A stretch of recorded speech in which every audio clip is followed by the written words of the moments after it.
नमस्कार विद्यार्थी मित्रांनो, आज आपण महाराष्ट्र गट क सेवा संयुक्त पूर्व परीक्षा 2025 जो पेपर 11 जानेवारी 2026 ला झाला होता, त्यातील मॅथ्स आणि रिझनिंगच्या क्वेश्चनचे अनालिसिस बघूया.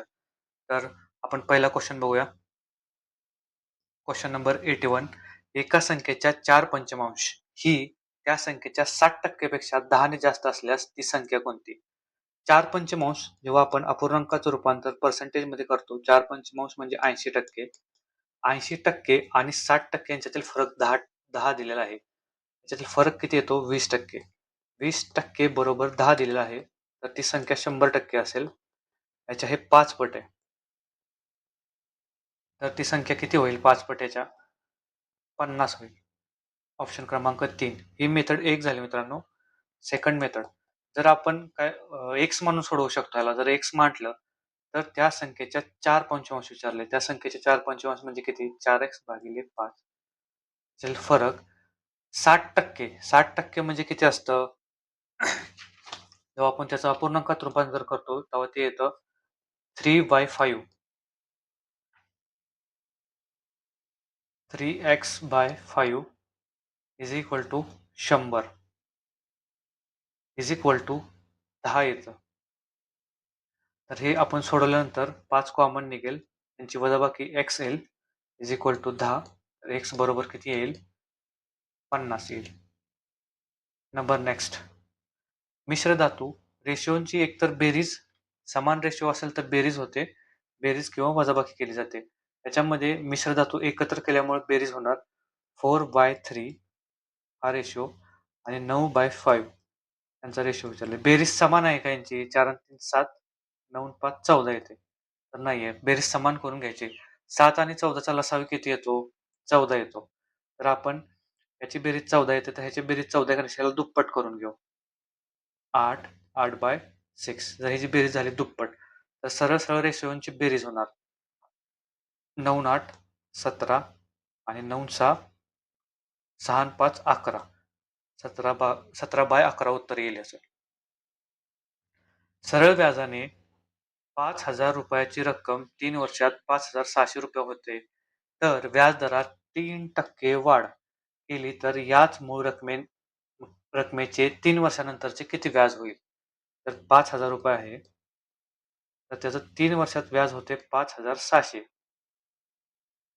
म्हणजे साधारणतः x% काहीतरी समथिंग रेट असेल त्याचा. किती? 3 वर्षासाठी. तर तो 3% ने वाढवलाय.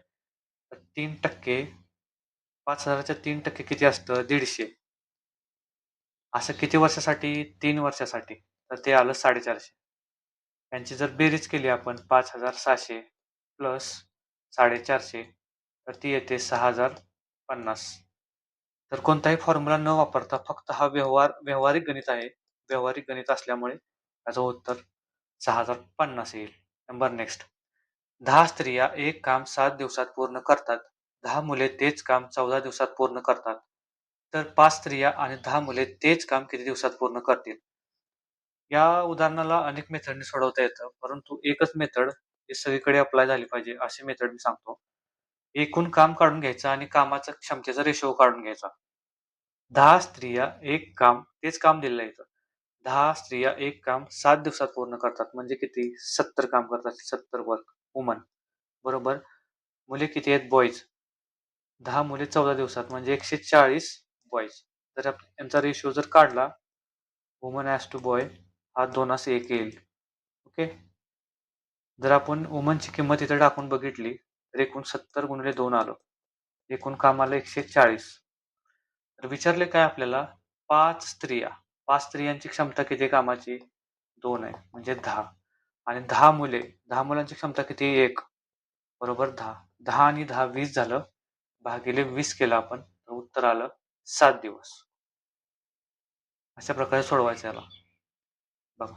नंबर नेक्स्ट, 2 क्रमागत विषम संख्यांची वर्गातील फरक 112 आहे, तर त्यापैकी लहान संख्येचा वर्ग किती? याला अनेक मेथड सोडवायच्या, परंतु ऑप्शन वरून एकदा सोडवलं तर बघा. 900चा वर्ग कितीचा वर्ग आहे? 30चा वर्ग आहे. 784 कितीचा वर्ग आहे? 28चा वर्ग आहे. 27 कितीचा वर्ग आहे? 729 कितीचा वर्ग आहे? 27चा वर्ग आहे. 625 कितीचा वर्ग आहे? 25चा वर्ग आहे. तर तिथं विषम संख्यांचे म्हटले. विषम संख्यामध्ये 30 तर येणार नाही आणि 28 तर येणार नाही. ऑप्शन 2 राहिले. ऑप्शन 2 चेक करून बघूया. जर 25 सर्वात लहान असेल, तर मोठी 27 असेल. त्या दोघांच्या वर्गातील फरक आपण 27 चा वर्ग 729, 25 चा वर्ग 625 याची जर वजाबाकी केली तर 4 येईल. शून्याला 0, 104 येईल. तर फरक आपल्याला 112 पाहिजे. त्यामुळे ऑप्शन हा पण गेला. त्यामुळे ऑप्शन आलं, हा उत्तर आलं. Number next. तर आपण मित्रांनो किंमत काढायला सांगितली. आपल्याला एक फॉर्म्युला माहिती आहे. a मायनस बी ब्रॅकेटचा स्क्वेअर बरोबर a minus B plus a plus B. सरळ सरळ आपण करून घेऊ. 0.11 प्लस 0.01 यांची बेरीज केली तर 0.112 आली. जर वजाबाकी त्यांची केली 0.11 वजा 0.01 जर केलं तर 0.10 आली. तर आपण लिहून घेतलं 0.10 गुणुले 0.12 0.12 गुणिले 0.10 असं जर आपण लिहून घेतलं तर खाली 1.2 आलं. तर किती घरं पुढं सरकायचं? 1, 2 आणि हे 3 ह्या शून्याला काहीच किंमत नसती. त्यामुळे 3च घरं सरकायचे. 10चा वजा 3 केलं तर आपण इथं आलं वर 12 आलं आणि खालचं जे 10चा 1 पॉईंट आहे तो 10चा वजा 1 होईल आणि त्याचं 12 होईल. त्यामुळे इथं पण 12 आलं गुणिले 10चा वजा 1. हे 10चा वजा 1 जेव्हा वर जाईल तेव्हा 10चा प्लस 1 होईल. त्यामुळे 10चा वजा 2 होईल. 1 ला 1 गेलं. 1 ला 2 घरं सोडून 1, 2, 0 उत्तर आलं. ऑप्शन क्रमांक 1. Number next. खालील स्तंभालेखात वर्ष 1976 ते 1980 पर्यंत उत्पादन किती टक्क्यांनी कमी झाले? 1976 ला किती होतं? 3000 होतं. 1950 ला किती कमी झाले? 500 ने कमी झाले. 500 पर्यंत आले. म्हणजे किती कमी झाले? 2500 ने कमी झाले. सरळ सरळ जर 2500 सोडवलं हे गुणिले 100 केलं तर आपण हे उदाहरण सोडवलं तर 250 भागिले 3 आपण जेव्हा करतो तर 3 8 24 1 उरलं 3 त्रिक 9 उत्तर येऊन गेलं आपलं 73.83. एका चौरसाची बाजू म्हटले 25% ने वाढली. 25% म्हणजे किती असतं? 1/4. 25% वाढ. 4 होती आता 5 झाली. तर क्षेत्रफळ विचारलं. क्षेत्रफळ काय असतो? बाजूचा वर्ग असतो. म्हणजे ह्याचा वर्ग 16, ह्याचा वर्ग 25. कितीने वाढ आहे? 9 ने वाढ. म्हणजे 16 वर 9 ने वाढ झाली गुणिले 100% म्हणजे 900 भागिले आपण केलं 16. जेव्हा आपण हे सोडवतो 16 5 80 येतं. 10 उरलं. 16 संग 96 आलं. पॉईंट आलं. 4 बाकी उरली. 16 दुनी 32 आलं. 8 उरलं. 16 5 80 आलं. 56.25 उत्तर आलं याचं. Number next. मुंबई आणि गोवा या स्थानकातील अंतर 540 किलोमीटर आहे. 2 रेल्वे गाड्या 7:30 वाजता एकाच वेळी या 2 स्थानकावरून परस्पर विरुद्ध दिशेने निघतात. त्यांचा वेग अनुक्रमाने 60 किलोमीटर पर आवर आणि 75 किलोमीटर पर आवर आहे. तर त्या 2 गाड्या एकमेकांना किती वाजता भेटतील? इथे काय म्हटले? परस्पर विरुद्ध दिशेने विचारले. विरुद्ध दिशा म्हणजे वेगांची होती बेरीज. 60 अधिक 75 तो एकूण वेळ होईल. म्हणजे 135 किलोमीटर पर आवरने एकमेकांच्या दिशेने गाड्या चाललेल्या आहेत. तर आपल्याला जायचंय किती? 135 किलोमीटर तर एका आवरमध्ये जातंय. तर एकूण अंतर आहे 540 किलोमीटर. ओके. तर याच्या किती पट आहे हे? 4 पट आहे. 35. तर ह्याच्या 4 पट किती झालं? 4 आवर. 7:30 पासून 4 आवर पुढे म्हणजे 8:30, 9:30, 10:30 आणि 11:30. 11.11 उत्तर येईल आपलं.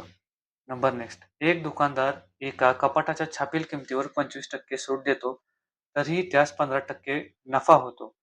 तर कपाटाची छापील किंमत 23,000 असेल तर कपाटाची खरेदी किंमत विचारली. साधारणतः जर त्याची मूळ किंमत 100 असेल तर 25% सूट दिली म्हणजे 75% आलं. आणि तरीही त्यास 15% नफा झाला या किमतीवर 115. जर आपण यांचा रेशो घेतला तर 5 ने भाग दिला 5 एके 5, 5 5 25, 15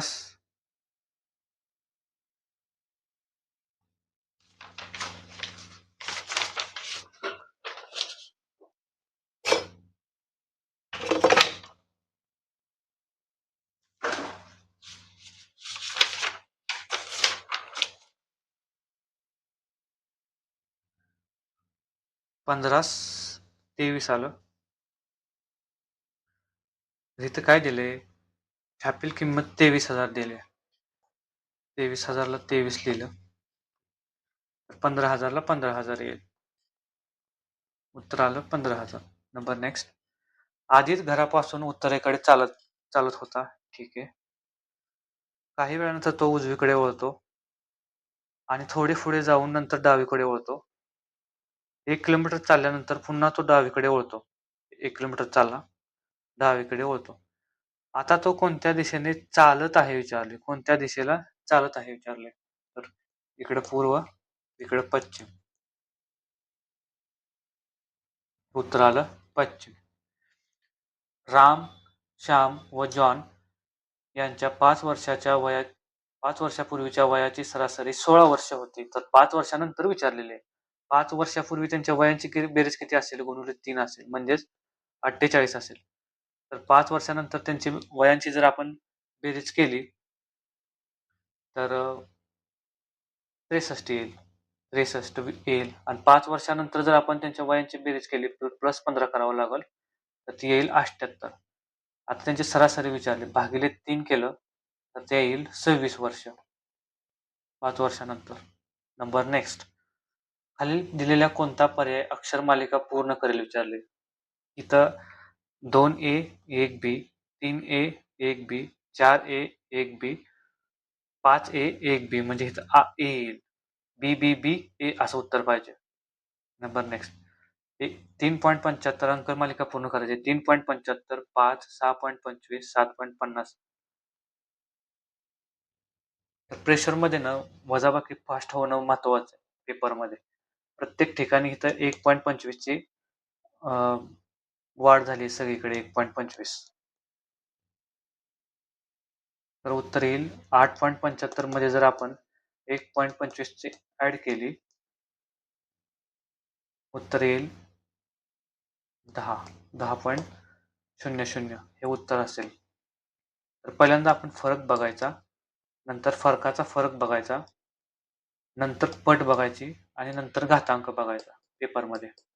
नंबर नेक्स्ट. विद्यार्थी जुनी माहिती गोळा करतो व नव्या माहितीशी तुलना करतो, चुका शोधतो आणि नवीन निष्कर्ष सुचवतो. हा कोणता मानसिक प्रकार आहे? तर ते उत्तर आहे मूल्यांकन किंवा चिकित्सक विचार. Number next.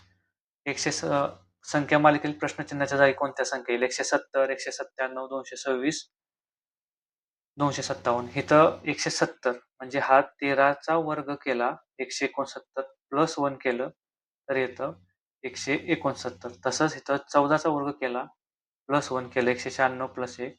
तसंच इथं 15चा वर्ग केला 225 प्लस 1. तसंच इथं 16चा वर्ग केला 256. तसंच इथं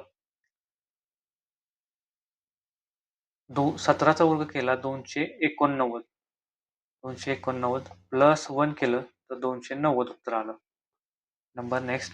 याच्यामध्ये लक्षात ठेवायचं, जर 5 आले तर सरळ सरळ 15 लिहायचं आणि 6 आले तर सरळ सरळ 21 लिहायचं. जसं की 1 2 3 4 5. 5 आणि 4 9. 9 आणि 3 12 आणि 2 14 आणि 1 15. 15 येऊन जाईल उत्तर याचं. त्रिकोणांची संख्या मोजायची. जर 5 आले तर 15 लिहायचे, 6 आले तर 21 लिहायचे. ट्रायंग्युलर नंबर आहे त्यात. बेस 5 असेल तर 15, बेस 6 असेल तर 21. Number next. स्पंदनने 120 पानाच्या एका पुस्तकाचा 6वा भाग वाचला आहे, तर त्याने पुस्तकांची किती पाने वाचलेली नाहीत विचारले. तिना 6वा भाग म्हणजेच अर्धे असतात. एकास 2 म्हणजे अर्धा बाकी आहे. 120 पैकी अर्धे वाचलेत, अर्धे बाकी आहेत म्हणजे 60 राहिलेले आहेत. Number next. एका सांकेतिक भाषेत थँक्सला असे लिहिले आहे. त्या सांकेतिक भाषेत स्टुपिडला कसे लिहिल? THA हा उलट क्रमांक रिपीट केलाय THA. तसंच STU हा उलट क्रमाने रिपीट होईल. इथं फक्त एकाच ठिकाणी झालेला आहे. त्यामुळे उत्तर 2 येईल. राणी व सुरेश एक जोडपे असून त्यांना मेधा आणि दीप्ती असे 2 मुले आहेत. अशा प्रकारच्या उदाहरणांमध्ये काय करायचं? Last line read should first. म्हणजे मेन क्वेश्चन काय विचारलंय हे महत्वाचं. दीप्ती आणि कोमल यांचे नाते विचारले. ओके. तर राणी आणि सुरेश हे जोडपे आहेत. लिहून घेऊ. राणी आणि सुरेश. त्यांना मेधा व दीप्ती असे 2 मुले आहेत. मेधा व दीप्ती अशी 2 मुले आहेत. दीप्तीचे लग्न अनुराग सोबत झाले आहे. अनुराग सोबत झाले आहे. तर गरिमा आणि तुषार यांचा मुलगा आहे. गरिमा आणि तुषार यांचा मुलगा आहे. कोण? अनुराग. निधी ही अनुरागची मुलगी आहे. निधी. कोमल ही अनुरागची बहीण आहे. कोमल. बघा, बहीण आहे अनुरागची. आपल्याला काय विचारलंय? दीप्ती आणि कोमल. झालं, इथंच उत्तर येतं. दीप्ती आणि कोमल काय असेल? दीप्तीच्या नवऱ्याची बहीण म्हणजे काय? नणंद आणि भाऊजय हे नातं आहे दीप्ती आणि कोमलमध्ये. ओके. अशा प्रकारे आपण 2025चा ग्रुप सी चा पेपर बघून घेतला. ॲज इट इज काही टफ क्वेश्चन नव्हते. काही सोपे होते, काही अवघड होते. तर बऱ्यापैकी जमून जाते याच्यातील आवरेज म्हणजे सरळ सरळ बेरीज असते. ओके. थँक्यू. आपण यानंतर 2025चा ग्रुप बी चा पेपर बघून घेऊया. थँक्यू.